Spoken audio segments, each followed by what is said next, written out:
आई कुठे काय करते ही लोकप्रिय मालिका विविध वळण घेताना दिसतेय। प्रत्येक भागात प्रेक्षकांना आकर्षित करणारे विविध ट्विस्ट पाहायला मिळतात।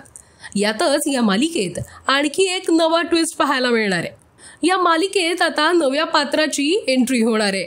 अरुंधती आणि अनिरुद्धची मुलगी ईशाच्या साखरपुड्यात खास एंट्री पाहायला मिळणार आहे। आशुतोषची बहीण वीणा या साखरपुड्यात एंट्री करताना दिसेल। वीणा ही आशुतोषच्या आयुष्यात परत येतेय। वीणा ही अनिरुद्धची बिझनेस पार्टनर आहे, त्यामुळे हा मोठा ट्विस्ट मालिकेत लक्ष वेधून घेणारा ठरेल।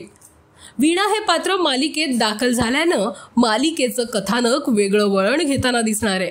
अनेकदा या मालिकेत वीणाचा उल्लेख झालाय, त्यामुळे तिची मालिकेत एंट्री होईल की नाही याबद्दल प्रेक्षकांनाही प्रश्न पडला होता।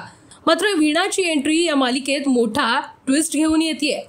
मराठी मालिका विश्वातील प्रसिद्ध अभिनेत्री वीणा हे पात्र साकारणार आहे। तर अभिनेत्री खुशबू तावडे ही वीणाच्या भूमिकेत दिसेल। खुशबू गेली अनेक वर्ष मराठी मालिका विश्वात काम करतेय। मराठीसह तिने हिंदी टेलिव्हिजनवरही काम केलंय। आम्ही दोघी या मालिकेत तिने मीराची भूमिका साकारली होती, तर तेरे बिन या हिंदी मालिकेत ती झळकली होती। यासह विविध मराठी चित्रपटातही तिने काम केलंय। आई कुठे काय करते या मालिकेत अनिरुद्धची बिझनेस पार्टनर बनलेली वीणा आता त्याची लाईफ पार्टनर बनेल का? वीणाच्या येण्यानं संजना आणि अरुंधतीची काय प्रतिक्रिया असेल? या सगळ्या प्रश्नांची उत्तरं मालिकेच्या आगामी भागांमध्ये पाहायला मिळतील। Let's talk Marathi, Mumbai.